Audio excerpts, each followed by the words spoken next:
I knew something was wrong the second I rolled up to my driveway and found the electronic gate wide open, the keypad panel dangling by a single wire like someone had ripped it off in a hurry. Unbelievable, I muttered, stepping out of my truck. I'm Zeke O'Connor. I'd moved into the Willow Heights subdivision 3 weeks ago. Quiet place, decent neighbors. Or so I thought until the HOA got wind that I wasn't the kind of guy who smiled and nodded at their every demand. I was still staring at the busted keypad when I heard that voice. Sharp, nasal, and always a second away from shrieking. You're not supposed to install private gates. This is a community, not a compound. I turned, and yet there she was. Corinna Caldwell, Willow Heights HOA president. Bleach blonde bob, pastel pink cardigan, clipboard glued to her hand like it gave her real authority. She marched up my driveway like she owned the concrete beneath her orthopedic sandals. I didn't install anything illegal, I said. The gate's on my property. City zoning approved it. I've got the paperwork. Then explain why it's gone now, she snapped, arms crossed. I was just about to ask you the same thing. Corinna clicked her tongue and huffed. Maybe if you'd answered our emails, we wouldn't have had to intervene. You mean trespass and vandalize? Her eyes twitched. We have standards in this community. You can't just barricade yourself in like some outlaw. I looked her dead in the eye. You broke into my property. That's a felony. She scoffed and turned on her heel. Speak to the board if you have a problem. 2 hours later, I found out what really happened. My neighbor, a guy named Mark, knocked on my door holding a USB stick. Hey, Zeke, he said, lowering his voice. My security cam caught something last night. Figured you'd want to see. On the footage? Corinna and 2 HOA board members, cutting power to the gate and using bolt cutters. One even laughed when the keypad sparked. They stole my gate keys. Straight up broke in and disabled my system like it was some kind of HOA-approved mission. I could have called the cops right then, but I had a better idea. See, there's something Corinna didn't know. My uncle Warren O'Connor is the sole landholder behind the development lease for Willow Heights. That means every square inch of this place is technically under his company's domain. He built this neighborhood 15 years ago, then leased it to a development group who formed the HOA. But legally, he still owns it all. I gave him a call. Hey, Uncle Warren, I said. You sitting down? Let me guess, Warren said after I laid it out. They thought they could muscle you into submission? They didn't just try, I said.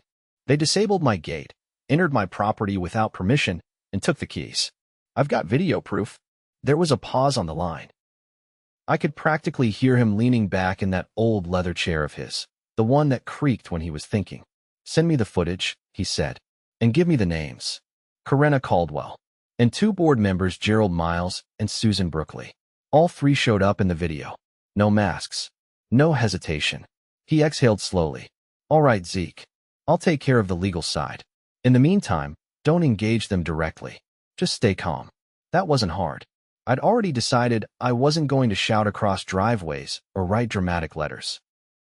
I was going to let the system do what it was meant to do, and that meant bringing in the right people. First thing the next morning, I walked into the precinct with a copy of the footage and a notarized statement. I didn't need to exaggerate. The video showed everything: trespass, tampering with private property, theft. The officer at the desk watched it twice, then called over a detective. Detective Mira Langdon wasn't the kind of person you underestimated. She didn't waste time on pleasantries. You said the keypad was ripped out and the gate system disabled? I nodded. They cut the power, then pried the panel off. It's all on camera. The footage is timestamped and matches the damage exactly. Any idea why they do this? They think they control more than they do. But the land itself? It's still under private development ownership. My uncle owns it. The HOA leases it. Her brow rose slightly. So they vandalized property they technically don't own? Exactly. And they took the keys from the gate box. Langdon tapped her pen against her notepad. We'll pursue criminal charges. Based on this footage, we're looking at unlawful entry and destruction of property at minimum. That was good news. But it got better. Warren called me later that afternoon. Just got off the phone with the development firm's legal team, he said. They're reviewing the lease agreement. If this escalates any further, we can revoke the HOA's use rights. They've got no legal standing to violate personal property like this. He paused. And since they've now committed criminal offenses, that gives us leverage. I stared at the wall for a second, letting that sink in. You're saying you can pull the plug on the HOA? If necessary. But first, we're going to let this play out. Let the police do their thing. And I'm assigning a compliance inspector to review their behavior over the last 12 months. If we find misuse of funds or violation of lease terms, we'll have everything we need. That evening, something unexpected happened. Gerald, one of the board members from the video, showed up at my front door. He didn't ring the bell. Just stood there, arms stiff at his sides, like a kid about to give a forced apology. "I hope you're not planning to press charges," he said. "That's not up to me anymore," I replied. "You could have come to the board first. Talked it through. You came to my property with bolt cutters." He shifted uncomfortably. "We thought you were hiding something." I folded my arms. "Like what?" Gerald's eyes flicked toward the driveway. "There have been rumors that you were installing surveillance equipment linked to outside entities. Some of the board found that suspicious." I laughed once. "You mean the cameras I installed to keep an eye on my property?" "The ones that caught you breaking the law." He didn't answer. "You know what's actually suspicious, Gerald?" I said. "The HOA approving its own landscaping company contracts without competitive bidding. Or that new clubhouse renovation that went over budget by $30,000. My uncle's team is looking into all of it." He turned pale. "You're bluffing. Ask Corinna if I'm bluffing when the police show up." He didn't say another word. Just walked back down my porch steps with his shoulders hunched like he'd aged 10 years. The next morning, the squad car rolled up, right on schedule. 2 uniformed officers walked up the street in full view of the neighborhood and knocked on Corinna's door. I watched from the upstairs window as she answered, still in her robe. They handed her a summons. Then one of them pointed to the security camera at the end of my driveway. She didn't argue, just shut the door like the walls were suddenly closing in. Later that afternoon, I received a letter slipped under my door. No stamp, no envelope. Just a folded paper with a single line. "This isn't over." I tossed it into the kitchen trash without a second thought. By the time the weekend hit, Detective Langdon had expanded the investigation. She discovered that the HOA had used discretionary funds, money intended for neighborhood improvements, to pay for private security patrols run by a company owned by Corinna's cousin. No disclosure. No vote. Just rubber-stamped invoices buried in quarterly reports. Langdon called me Sunday evening. Once we confirmed the financial misuse, we subpoenaed their accounts. There's at least 5 years' worth of irregularities. I leaned against the counter. What happens next? They'll be charged. And if your uncle's development firm withdraws operational rights, the board's authority dissolves. I nodded. I'll let him know. But I didn't have to. Warren was already 3 steps ahead. On Monday morning, a team of land surveyors showed up with blueprints and section markers. They started placing boundary flags along the sidewalks and green spaces. The HOA members came out in a panic, trying to question them, but the crew wouldn't say a word beyond, "We're working under direct authorization." By that afternoon, a notice was posted on the community bulletin board. It was short and formal, effective immediately. All HOA operations are suspended pending compliance review and legal proceedings. Authority is temporarily transferred to the development firm. That night, I walked my dog down the newly flagged path past the clubhouse. The windows were dark. The board meeting tonight sign was still up, but no one was inside. I passed Gerald's house. He was sitting on his porch with his head in his hands. At the end of the block, 2 neighbors I hadn't officially met waved me over. "Hey, Zeke," the woman said. "We heard what happened. Can't believe they pulled something like that." The man beside her nodded. "We're glad someone finally stood up to them."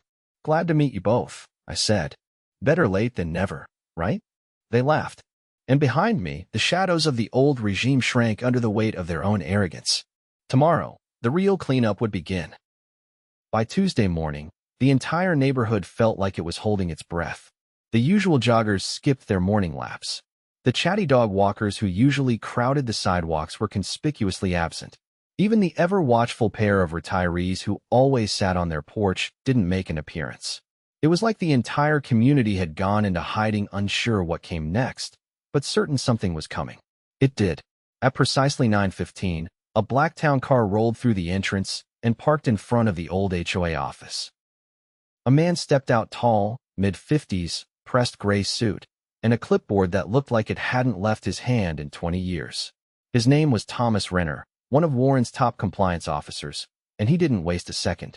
He unlocked the office door using a key that clearly hadn't been in Corinna's possession. Then he walked inside and closed the door behind him.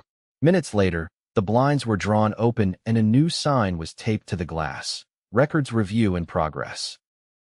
Do not enter without legal clearance. By noon, 2 unmarked sedans arrived, and 3 more people joined Thomas inside. They carried document scanners, sealed evidence bags, and a pair of heavy-duty laptop cases. No one said a word to the residents milling nervously on the sidewalk. I was on my porch replacing the broken keypad when a voice called out. You know what they're gonna find, right? It was Susan Brookley, the third board member from the video. She stood at the edge of my driveway, arms stiff at her sides. Her tone was flat, no anger, no plea. Just something hollow behind her eyes. I'm not sure what you mean, I said. She looked past me, toward the gate I was reassembling. They'll see the invoices, the reimbursements, the contracts. It all looked legitimate. We didn't question it. I set the screwdriver down. But you signed off. Her jaw tensed. We trusted Corinna. She said the process was streamlined. That certain things didn't need full board review. Her eyes flicked toward the office down the street. Now she won't return any of our calls. Sounds like you picked the wrong person to trust. She didn't argue. Just turned and walked away, her steps slow like she wasn't sure where she was going anymore. That afternoon, Detective Langdon returned with 2 officers and a fraud specialist from the county's Economic Crimes Unit. They didn't go to Corinna's house this time. They went straight into the HOA office with the development firm's team. What they found changed everything. At 5:30, Langdon called me. You'll want to hear this directly, she said. We've just uncovered evidence that the HOA had a secondary set of books. Completely off the record. Looks like they've been diverting funds for years, personal expenses, unapproved contracts, even a few payments to shell companies. And the shell companies? I asked. Registered to a third-party address in the city. But we traced one of them back to Corinna's sister. Another's under Gerald's son's name. I let that sit for a moment, then asked, how much? Rough estimate? Over $200,000. I stood up straight. That's not just mismanagement. That's fraud. Langdon didn't hesitate. That's why we're issuing warrants. That night, the arrests began. Gerald was picked up at a restaurant downtown. Susan was taken in from her office, still clinging to the hope that she'd be spared. But Corinna? She'd already left town. Her car was found parked at a hotel on the edge of the next county, where she'd checked in under her maiden name. When officers arrived, she tried to claim she was there for a conference. But the suitcase full of shredded documents in her trunk told a different story. She was charged with felony theft by deception, conspiracy to defraud, and destruction of evidence. The local news ran the story by morning. HOA president arrested in financial fraud case tied to private development. The headline alone sent shockwaves through Willow Heights. By sunrise, residents were out on their lawns, talking in hushed voices, piecing together what they'd suspected for years but never had the courage to say out loud. I was walking my property line, measuring where I'd install the new security gate fully reinforced this time when a younger guy from 3 houses down jogged over. Hey, Zeke, I'm Travis. I've been here about 2 years. I just wanted to say, thank you. I narrowed an eye. For what? For not letting it slide. Most people just grumble and pay the fines. You actually did something. I nodded once. Most people don't have an uncle who holds the deed to the land under their feet. He laughed, but it wasn't mocking. Still, you stood your ground. That gate? That was the first time anyone pushed back on them. I didn't say anything. I didn't have to. By the end of the week, a formal notice went out to every resident. The HOA was officially dissolved. All dues were suspended. The development firm would take over property maintenance and security oversight until a new, voluntary neighborhood committee could be formed, one with transparency standards and zero financial authority. But that wasn't the end of it. Several homeowners filed civil suits against the former board members, citing manipulated fines, coerced improvement projects, and retaliatory enforcement. Many of them used the same lawyer, one recommended by Warren's firm. The civil court scheduled its first hearing for late spring. Meanwhile, I finished installing the new gate. Reinforced steel, biometric lock, and a backup battery system. I didn't need it to keep intruders out anymore. I needed it as a reminder. Never let someone use a clipboard and a fake sense of power to bully you off your own property. On the first warm Saturday of the season, the neighborhood gathered for a block party, the first one not organized by the HOA. Folding tables lined the cul-de-sac, covered in food and drinks. Kids rode scooters unbothered by arbitrary quiet hours, and the banner hanging across 2 lamp posts read, Welcome to Willow Heights reclaimed by the people. I stood near the grill, flipping burgers, when an older woman approached, plate in hand. "You're the one with the gate, right?" she asked. "That's me." She smiled.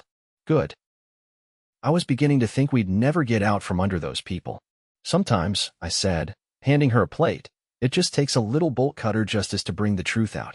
She laughed, and for the first time since I'd moved in, Willow Heights felt like a neighborhood again, not a fiefdom. And the best part? That shredded letter Corinna left under my door, the one that said, "This isn't over?" She was wrong. It was. The courthouse was quieter than I expected, almost sterile in its stillness. Pale green walls, a hint of floor polish, and the occasional echo of a gavel from some other chamber. But the room we were in, courtroom C, was anything but forgettable. It was the first major civil hearing against the former Willow Heights HOA board.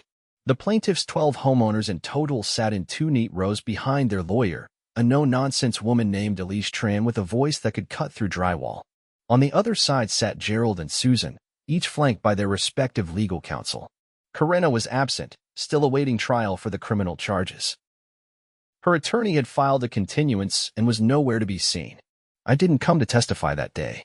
I wasn't even subpoenaed for this particular hearing. But I sat in the second row, arms crossed, watching every twitch and whisper like a hawk. Not out of spite, though I'd be lying if I said there wasn't some satisfaction in it, but because this wasn't just about a gate anymore. It was about how people like them thought they could operate unchecked until someone finally said, "Enough." Elise stood up and approached the bench. "Your Honor, before we proceed with opening arguments, I'd like to submit newly acquired financial documents obtained through court-ordered discovery." She handed over a bound collection of records, each tabbed and highlighted.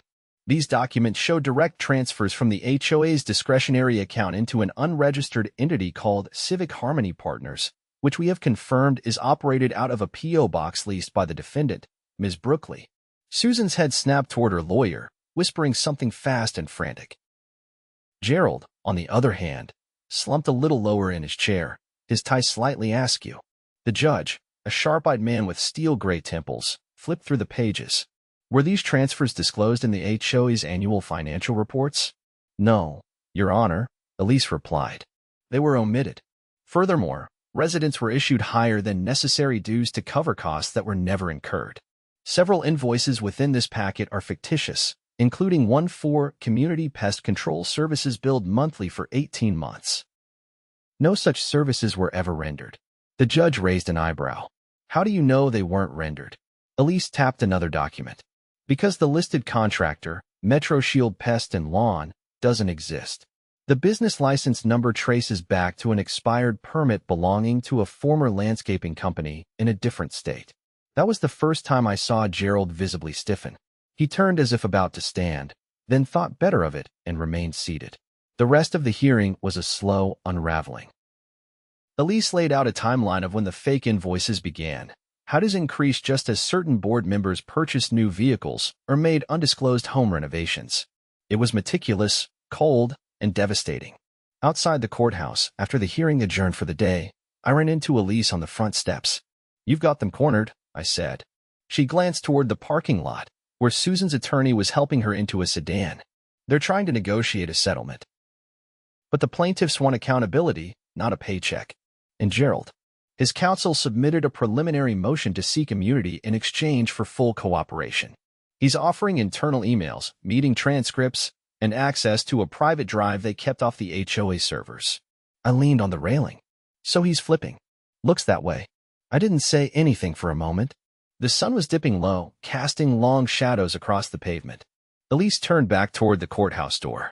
"Your uncle's audit team did most of the heavy lifting," she said. "Without their documentation, this never would have reached trial." That night, I got a call from Warren. "Thought you'd want to know," he said. "We finalized everything on our end." Meaning the development lease has been amended. Any future governing body in Willow Heights will require direct oversight from my firm. No more independent HOAs. No more unchecked authority. That'll make some people nervous. It's temporary.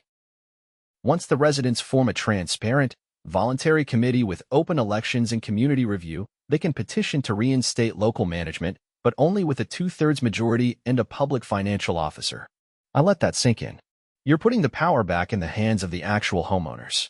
He hesitated for just a second. You earn that neighborhood more than they realize. The following weekend, the first community-wide meeting since the dissolution was held in the park near the retention pond.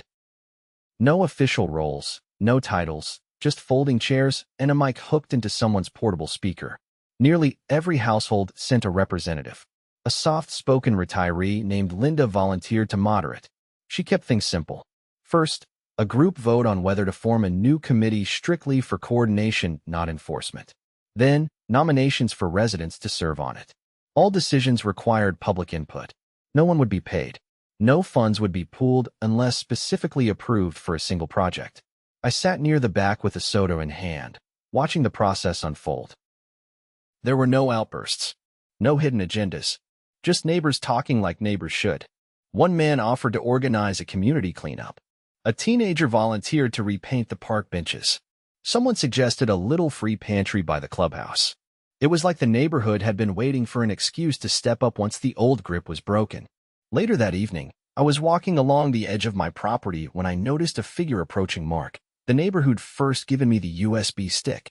"You gotta see this," he said, handing me a printed screenshot. It was a still from a neighborhood Facebook group. Someone had posted a scanned letter, the formal notice of restitution. It detailed the amount each homeowner would receive as part of the civil settlement. The court had frozen the former board member's personal assets, and proceeds from the liquidation of Corinna's second property were being distributed. Each resident would receive a check, not a fortune, but enough to cover a year's worth of the inflated dues. Enough for closure. Below the post, someone had commented, "Zeke's gate was the first domino." I didn't reply. Just folded the paper and tucked it into my back pocket. A few days later, I finally finished the last piece of my home project, an intercom box mounted to the new gate post. It wasn't fancy, just functional. I was wiring it up when a voice behind me said, "Looks like you're turning this place into Fort Knox." I turned to see Travis, the guy who'd introduced himself during the block party. "I'm just making sure no one else gets any ideas," I said. He chuckled. Honestly, after everything that happened, I doubt anyone's going to cross so much as a sidewalk line without calling a community meeting now. I stood, brushing off my hands. "You on the new committee?" "Got roped in as a volunteer," he said. "Mostly tech stuff. We're setting up a shared calendar for community events and maintenance schedules." "Glad to hear it." He paused, then looked me square in the eye. "You ever think about running for something official?" "Not interested in clipboards or power trips," I said. "I'll leave that to the reformed citizens. You'd be good at it." I gave a half laugh and nodded toward the keypad. "I'd rather spend my time making sure the gates open when they're supposed to and stay locked when they're not." A few weeks later, I received a letter from the county clerk's office. It was confirmation that the charges against Corinna had moved to trial. Gerald had, indeed, flipped. He'd released encrypted board communications that showed Corinna had orchestrated the entire fake invoice scheme, down to instructing Susan how to falsify signatures. In exchange, Gerald's sentence would be reduced to a hefty fine and community service. Susan pled guilty to conspiracy and received a suspended sentence, along with permanent disqualification from serving on any governing body within the state. Corinna wasn't so lucky. The judge set bail high, citing flight risk. Her trial was scheduled for early fall, and based on what Elise told me, her defense team was scrambling. That chapter would close soon. But for Willow Heights, the real story was just beginning. The fake authority was gone. The real community had taken its place. And the gate? It stood firm, silent, unbothered, and no longer a symbol of defiance. Now, it was just mine.